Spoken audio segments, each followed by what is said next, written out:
என் பெயர் பாலகிருஷ்ணன். நான் 2002 இருந்து தியானம் செய்து வருகிறேன்.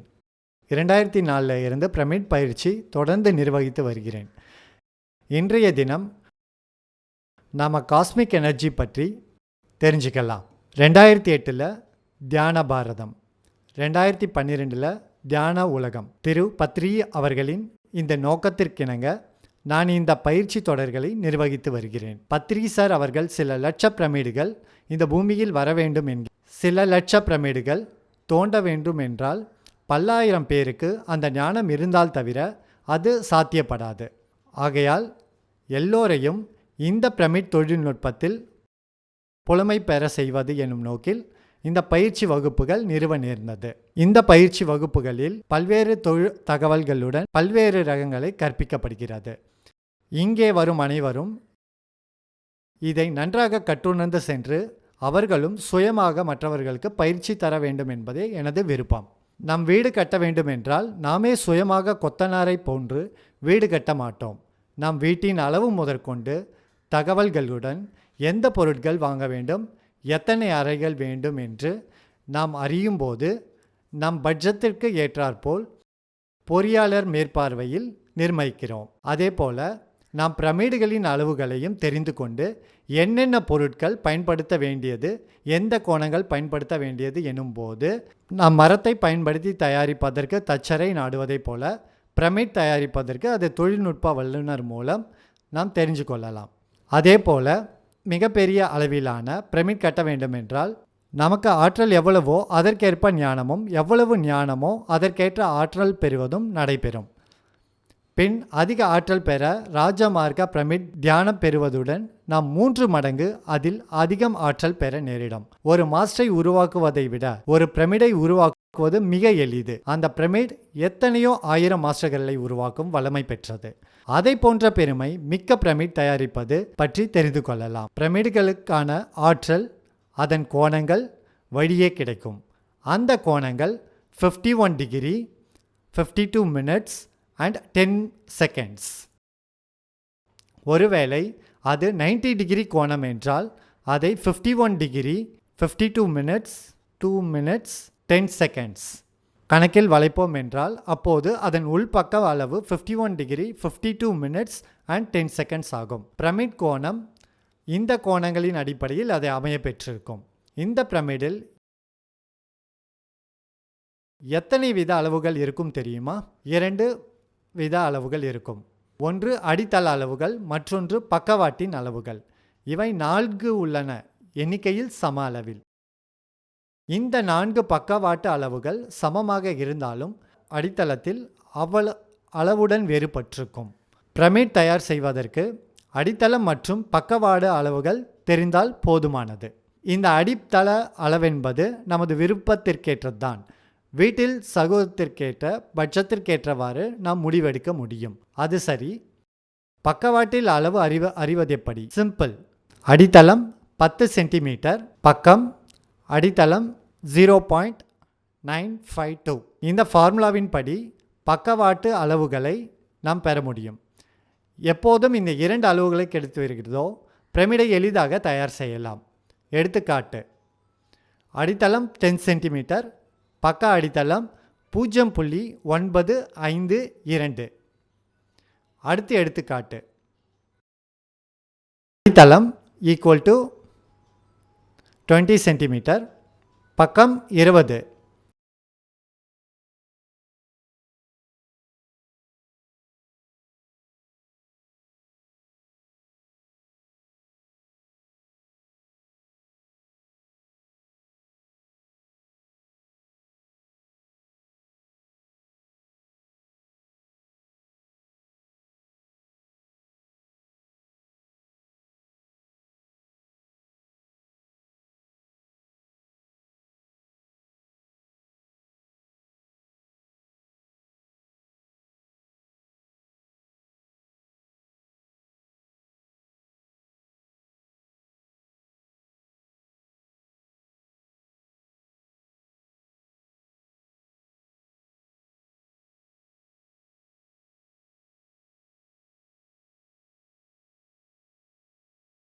20 into 0.952 equal to 19.04 ஆக வரும். இப்போது நமக்கு பக்கவாட்டின் அளவுகளும் அடித்தள அளவும் தெரிந்து விட்டது. இனி எப்படி பிரமிடை தயாரிப்பது? அடித்தளம் 10 சென்டிமீட்டர், பக்கம் அடித்தளம் 0.952. இதில் சென்டிமீட்டர், மீட்டர் மாற்றும் அலகுகளை பயன்படுத்தலாம். ஆனால் சென்டிமீட்டரை பயன்படுத்துவது எளிது. எப்படி என்றால் 9.52 சென்டிமீட்டர் என்றால் 9 சென்டிமீட்டர் 5 mm. இங்கே இதை அங்குலத்தில் பயன்படுத்தினால் குழப்பமாக இருக்கும். ஆகையால் முடிந்த மட்டும் சென்டிமீட்டரை பயன்படுத்துவது சிறந்தது. தற்போது அடித்தளம் 10 சென்டிமீட்டர், பக்கம் 9.52 சென்டிமீட்டர் உடன் வட்டம் வரைய வேண்டும். இந்த வட்டத்தின் மைய பகுதியாக குறித்து கொள்ள வேண்டும்.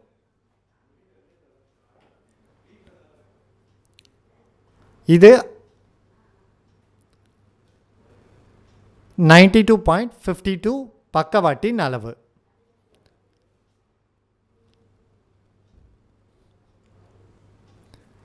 இந்த வட்டத்தின் ஏதாவது ஒரு பகுதியில் பாயிண்ட் A என்று குறித்து கொள்ளுங்கள். பின் அடித்தள அளவை 10 சென்டிமீட்டர் அளந்து A முதல் ஒரு ஆர்ச் இந்த வட்டத்தின் மீது வரைய வேண்டும். அது B எனும் இடத்தில் சந்திக்கும்.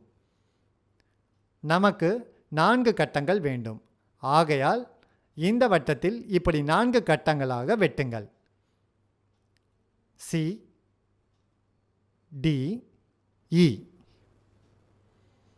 இப்படி ஓயிலிருந்து A, ஏலிருந்து B, பியிலிருந்து C, சியிலிருந்து D, டியிலிருந்து E, பிறகு இயிலிருந்து O. இதை போன்று புள்ளியிட்டவற்றை கோடிட்டுடன் சேருங்கள். இந்த புள்ளியிட்ட வரிசை கோடுகள் பொருள் என்னவென்றால் இது துண்டிக்கப்பட்ட பகுதியாகும். இப்படியாக பின்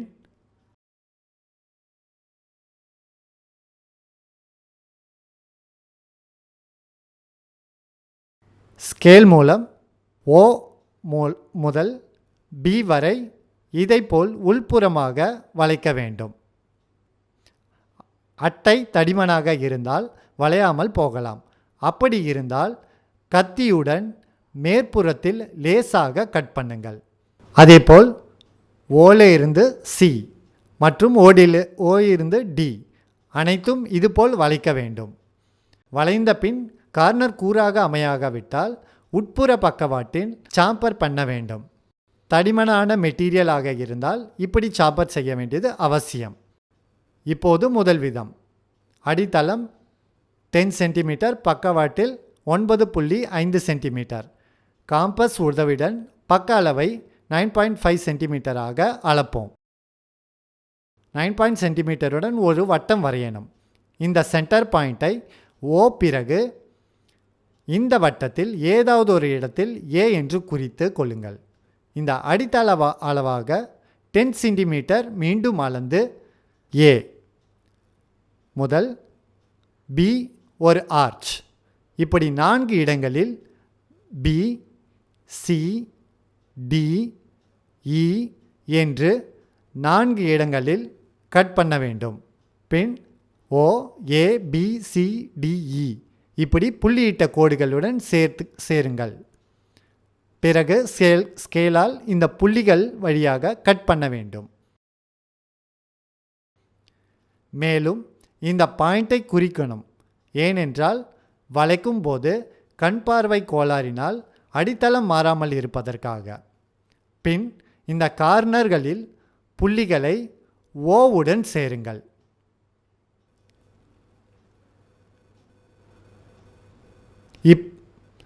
இப்போ ஸ்கேலால் O முதல் மேல் பாயிண்ட்டுக்கு ஸ்கேல் இப்படி வைத்து உட்புறமாக வளைக்கணும். இதை எல்லாவற்றையும் இப்படி சேர்த்த பின் பிரமிட் தயாராகிவிடும். இதை கிராஸாக வைத்து டேப் ஒட்டினால் பிரமிட் இப்படி நின்றுவிடும். இப்படி நான் சாம்பிள் பீஸ் தயார் செய்து கொண்டால் டெம்ப்ளேட்டாக பயன்படுத்தி எத்தனை நூற்றுக்கணக்கான பிரமிடுகளை தயாரிக்கலாம்? இரண்டாம் முறையில் பிரமிட் எத்தனை முக்கோணங்கள் இருக்கும்? 1 2 3 4. இந்த நான்கும் ஈக்குவல் ட்ரையாங்கிள்ஸ். ஒரு முக்கோணத்திற்கு இரண்டு பக்கமும் ஒரு பேஸும் கொண்ட அளவுகள் இருக்கும். அதாவது ஒரு முக்கோணம் தயார் செய்து நமக்கு பேஸ் மற்றும் சைட் மெஷர்மெண்ட் தெரிந்தால் போதும். 4 முக்கோணங்கள் தயார் செய்தால் தானாகவே பிரமிட் தயாராகிவிடும். இப்போது பிரமிட் எப்படி தயார் செய்வது என்பதை குறித்து பார்ப்போம். இந்த இரண்டாவது முறையில் பேஸ்மெண்ட் மெஷர்மெண்ட் 12 சென்டிமீட்டர் என வைப்போம்.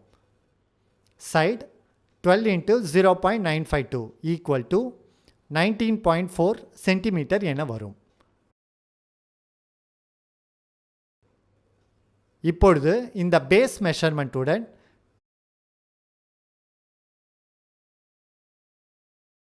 ஏ பி என்று ஒரு கோடு கிழிப்போம்.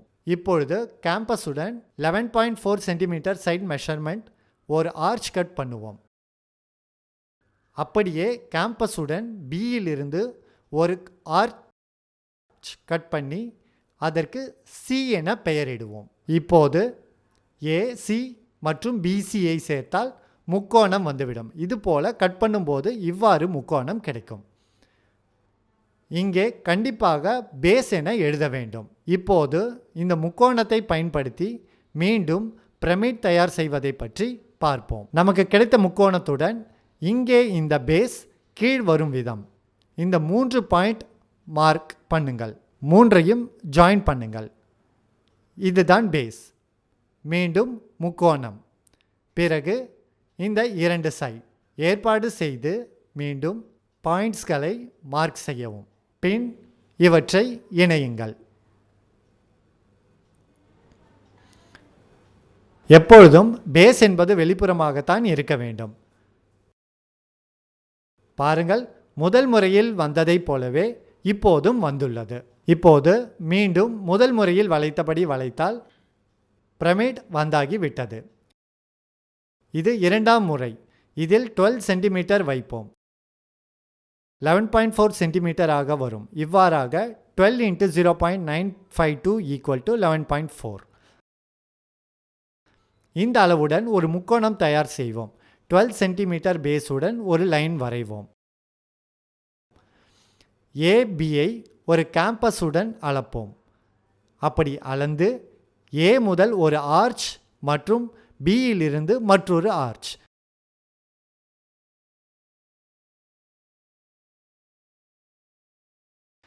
இந்த இரண்டும் இணையும் இடம்தான் சி.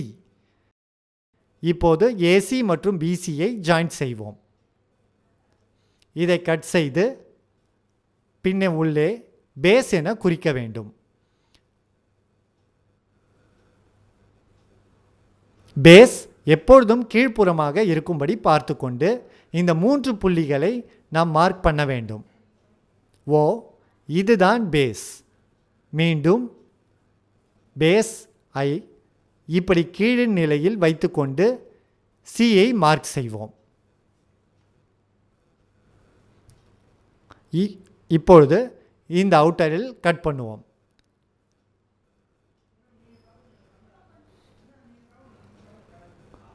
சரியாக மீண்டும் இது நாம் முதல் முறையில் பெண்ட் பண்ணினதைப் போல பெண்ட் செய்தால் பிரமிட் வந்துவிட்டது.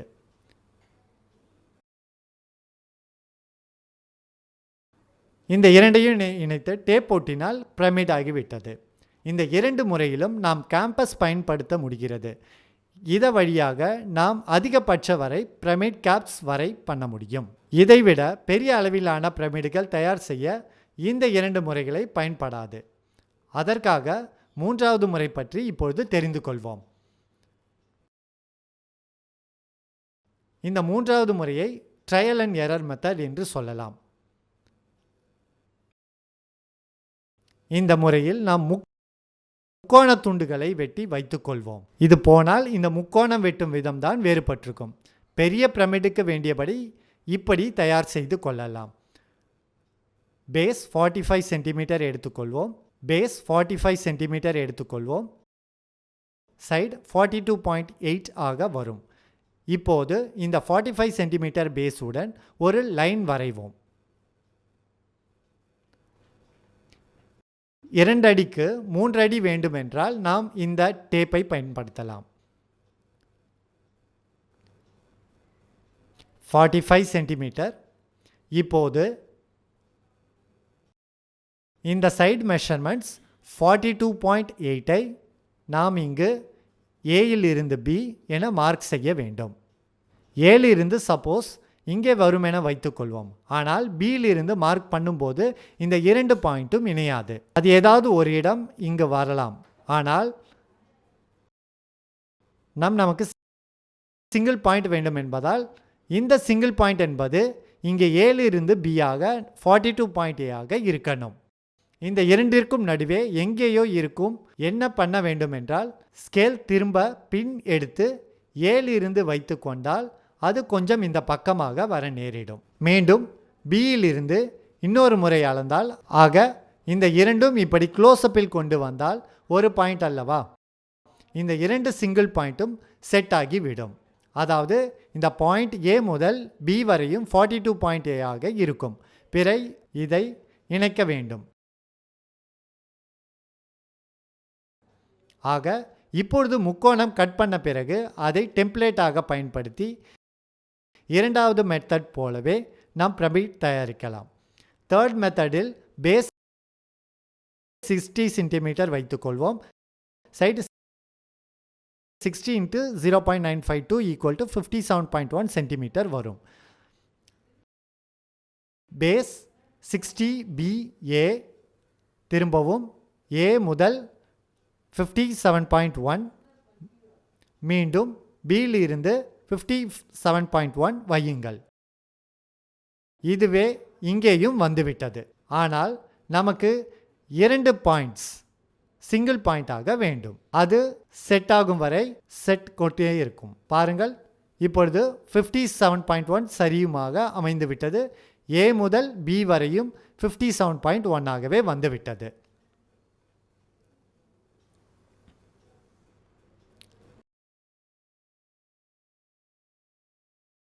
இது 2 பிரமிடின் டெம்ப்ளேட். இதை கட் பண்ணி இதை போன்று 4 கட் பண்ணி ஒட்ட வைத்து கொண்டால் பிரமிடு தயாராகி விடும். இல்லை, இதை பயன்படுத்தி இந்த ஷேப்பில் அலுமினியம் அல்லது காப்பர் மார்க் பண்ணி உங்களுக்கான அலுமினியம் பிரமிடாகவோ அல்லது காப்பர் பிரமிடாகவோ தயாராகி விடும். இப்படி டெம்ப்ளேட் வழியாக 2 அடி பிரமிட் அல்லது 3 அடி அல்லது 5 அடி பிரமிடு செய்யலாம். இந்த முறைகளில் அரை மில்லியும் வித்தியாசம் வராது. வித்தியாசம் இல்லாத போது நமக்கு சரியான கோரத்தில் வரும். இப்போது நமக்கு அலுமினியம் அல்லது காப்பர் பிரமிட் வேண்டும் என்றால் இந்த முக்கோண துண்டுகளை கொண்டு ஷீட் கட்டர் கொடுத்தால் அவர் இந்த ஷீட்டில் மார்க் பண்ணி கொள்வார். அங்கே மார்க் பண்ணி அவருக்கு இது போல் வரும். பிறகு அவர் இப்படி உள்புறம் வளைக்கும் போது ஆட்டோமேட்டிக்காக பிரமிட் தயாராகி விடும்.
நாம் பிரமிட் தயார் செய்ய வேண்டும் என்றால் இதேபோல் 4 பீஸ் கட் பண்ண வேண்டும்.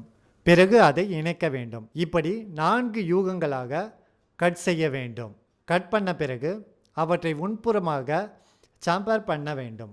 அப்படி பண்ணும்போது தான் அந்த பகுதி கூர்மையாகி விடும். இல்லை என்றால் கேப் ஏற்பட்டு விடும். பிறகு இவற்றை இப்படி கட் பண்ணி ஒன்றாக இணைக்கிறோமோ அப்பொழுது பிரமிட் தயாராகி விடும்.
பெரிய பெரிய பிரமிடுகளை தரையின் மீதோ அல்லது வீட்டின் கூரை மேல்புறமோ அமைக்க எப்படி தயார் செய்வது என்பதை தெரிந்து கொள்வோம். இதுதான் ரூஃப்டாப் பிரமிட்.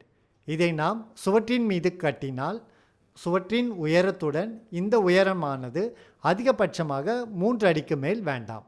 ஏனென்றால் உயரம் அதிகமானால் இந்த பிரமிட் இருக்கும் கிங் சாம்பர் என்பது மேல் நோக்கி போகும். அப்படியே ஆற்றலும் ஆட்டோமேட்டிக்காக மேல் நோக்கி போகும். அப்புறம் நீங்கள் பண்ணும்போது இது பேஸ், இது சைட் ஸ்பேஸ். நீங்கள் 10க்கு 10 வீதம் பிரமிட் கட்ட வேண்டும் என்று வைத்துக்கொள்வோம்.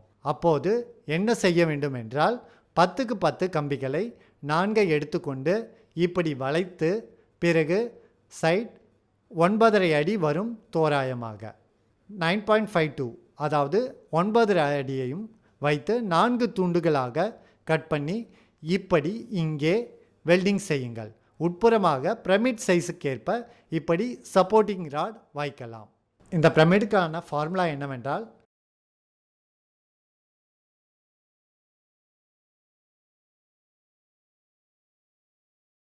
height equal to base into 0.637. Suppose இந்த rooftop pyramid base 10 அடி என்றால் அப்போது உயரம் 6.37 ஆகும். அடித்தளம் மாறும்போது உயரமும் மாறும்.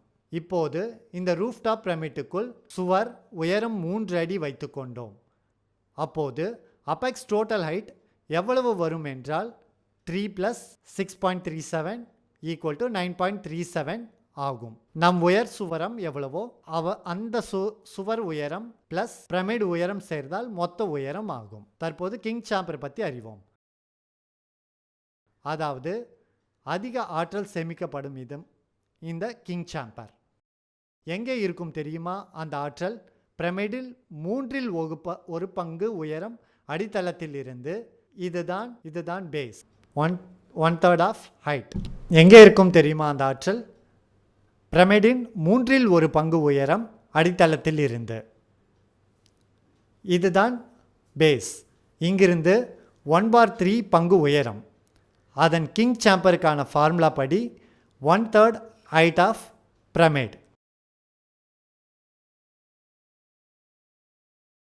இதுவரை 10 அடி கணக்கில் 1/3 into 6.37 equal to 2.12 அடி வரும் அல்லவா? அதாவது இந்த 2.12 அடி உள்ள இடம்தான் ஆற்றல் சேகரிக்கப்படும் இடம். பிரமிட் சுவரை எடுத்துக்கொண்டால் 3 அடி, அதாவது 3 + 2.12 equal to 5.12 எனும் இடத்தில் கிங் சேம்பருக்கான இடமாகும். அப்புறம் இந்த கிறிஸ்டல்ஸ் மாட்டும்போது இவை ரா கிறிஸ்டல்ஸ், இவை ஃபினிஷ்டு கிறிஸ்டல்ஸ். கிறிஸ்டல்களை அபெக்ஸில் வைக்க வேண்டும். இந்த கிறிஸ்டல்களின் இயல்பு என்னவென்றால் ஆற்றலை நாலாபுறமும் பரப்பிவிடும். அதன் தெளிவை பொறுத்து அதன் பலனும் அமையும். இந்த கிறிஸ்டல் எனப்படுபவை இயற்கை கற்கள். இவை மூலப்பொருட்கள். இவை வேலை முடிந்தவை. இவைகளை ஒரிஜினலாக அல்லது போலியானவா என்று தெரிந்து கொள்ள நம் கையில் எடுத்து கண்களை மூடி தியானம் பண்ணினால், ஒரிஜினலாக இருந்தால் நம் கைகளில் வைப்ரேஷன்களால் இழுக்கப்படும். இல்லையென்றால் வித்தியாசம் எதுவும் தெரியாது. இதை திசை காட்டி என்போம். இது வடப்புறம் காட்டுகிறது. அதாவது இதை முதலில் வடப்புறமாக இருக்கும்படி செட் செய்து கொள்ள வேண்டும். பிறகு இந்த பிரமிடை இந்த கோட்டின் மீது எப்போதெல்லாம் வைப்போமோ அப்போது பிரமிட்டில் அதிகமாக ஆற்றல் சேகரிக்கப்படும். நண்பர்களே, இப்பொழுது நாம் 12 அடி பிரமிட் மார்க்கிங் பற்றி தெரிந்து கொள்வோம். திசைக்காட்டியை வடக்கு தெற்குமாக அமைக்கணும். லைன்றை நீடில் மீது மார்க் பண்ணி 12 அடி மார்க் பண்ணும். ஒரு புறம் டேப்பால் 3 அடி, 4 அடி, 5 அடி இருக்கும் விதம் நேர்கோட்டை வரையணும். அதன் மீது 12 அடி மார்க் பண்ண வேண்டும். இப்போது அந்த 2 லைன் கோடியில் டேப்பை ஒரு பக்கம் 0, மறுபக்கம் 24 அடிகளில் பிடித்து கொண்டு நடுவில் 12 அடியில் மார்க் பண்ணி இணைத்தால் 12 அடி பிரமிட் சதுர அடித்தளம் கிடைக்கும். அவற்றின் 2 கோணங்களை அளந்தால் 17 அடி சமமாக வரும்.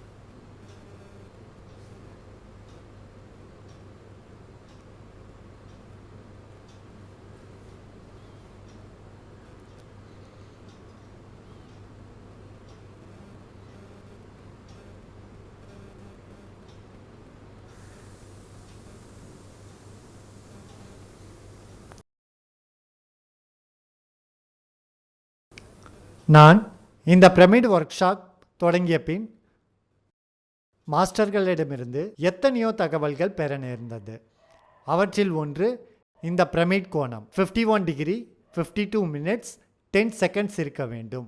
அப்படி இருந்தால் எர்த் எனர்ஜி சிஸ்டம், நம் எனர்ஜி சிஸ்டம் மற்றும் இந்த பிரமிட் கோணம் மூன்றும் டேலி ஆகும். ஆக இந்த கோணத்தில் இருந்து வரும் ஆற்றல் நாம் நிறைய பெறுவதற்காக அமையும். பிரமிட் கோணம் மாறும்போது ஆற்றலின் ஏற்றத்தாழ்வுகள் இருக்கும். ஆக நமக்கு போதுமான ஆற்றல் என்பது, அதாவது இந்த குறிப்பிட்ட ஆற்றல் என்பது இந்த கோணத்தினால் தான் கிடைக்கும். ஆக நமக்கு போதுமான ஆற்றல் என்பது, இந்த குறிப்பிட்ட ஆற்றல் என்பது இந்த கோணத்தில் தான் கிடைக்கும். வட்ட குடிசைகள் அமைப்பார்கள். அவையும் பிரமிட் கோணத்தில் பயன்படுத்தினால் ஆற்றல் மிக அதிகமாக கொடுக்கும். கிட்டத்தட்ட பிரமிட் இணையாக பலம் கொடுக்கும். அவையும் பிரமிட் கோணத்தில் பயன்படுத்தினால் ஆற்றல் மிக அதிகமாக கொடுக்கும். கிட்டத்தட்ட பிரமிட் இணையாக பலம் கொடுக்கும். இந்த பிரமிட் குறித்து எல்லா மொழிகளிலும் கைப்பிரதிகளை தயார் செய்து வருகிறேன். வேண்டுமென்பவர்கள் என்னை தொடர்பு கொள்ளலாம். இந்த ரூஃப் டாப் பிரமிட் ஆகட்டும், பெரிய அளவிலான பிரமிட் ஆகட்டும் என்னை தொடர்பு கொண்டால் நான் அனுப்புவேன். என் மின் அஞ்சல் முகவரி balakrishna.pramid@gmail.com.